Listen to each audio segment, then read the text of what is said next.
High, good morning.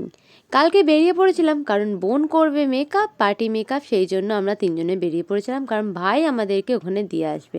যেহেতু আমাদের বাড়ি থেকে একটু অনেকটাই দূর, ওই ধরো 20-25 মিনিট লাগবে, তাও স্কুটি করে এগিয়ে দিচ্ছিল। স্কুটিতে তো উঠেছি, কিন্তু বিশ্বাস করো দুপুরবেলাও কেন জানি না খুব ঠান্ডা লাগছিল। তাই দেখো, শীতকাল মানে এই একটা জ্বালা, যেখানেই যাব এক গাদা জিনিসপত্র নিয়ে আমাদের যেতেই হবে। আর ফুলগুলো দেখে এত ভালো লাগছিল না, জানো এই বিয়ের সিজন চলছে বলে ফুলের প্রচণ্ড দাম, বলবো আর কষ্টের কথা। যাই হোক, তারপর তো ওখান থেকে বেরিয়ে এলাম, ভাই একটু স্কুটিতে তেল মারবে তাই জন্য ওখানেও চলে গেলাম।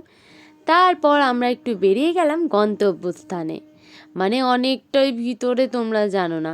ভাবছিলাম রাস্তাটা কখন শেষ হবে, ব্যাস রাস্তাও শেষ, ভাইও চলে গেল ঘরে আর আমরাও পৌঁছে গেলাম।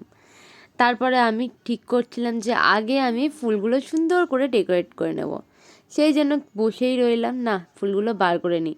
আর একটা জিনিস আমার সাথে হবেই হবে, যে ফুল বার করতে গিয়ে কাঁটা আমার ফুটবেই, কারণ গোলাপে যা কাঁটা দেখো। তারপর আমি সব একে একে বার করে নিয়েছিলাম আর কাঁচি দিয়ে ছোট্ট ছোট্ট করে কেটে নিচ্ছিলাম, কারণ জিপসি লাগাতে হবে।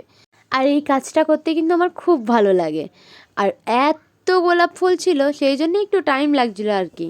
ব্যাস, আর রোদের মধ্যে কি সুন্দর বসে পড়েছি, রোদের আলোটা আসছে, কি ভালো লাগছিল কি বলবো। প্রথমে তো শীত লাগছিল, তারপর দেখলাম না হেভি জায়গায় কিন্তু বসে পড়েছি।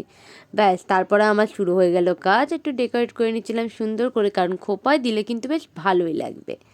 আমার কিন্তু দেখো রেডি হয়ে গেছে, আর কত সুন্দর দেখতে লাগছে না। তারপর আর কি কাজ শেষ করে কিন্তু আমরা বেরিয়ে পড়ছিলাম ঘরে যাব বলে।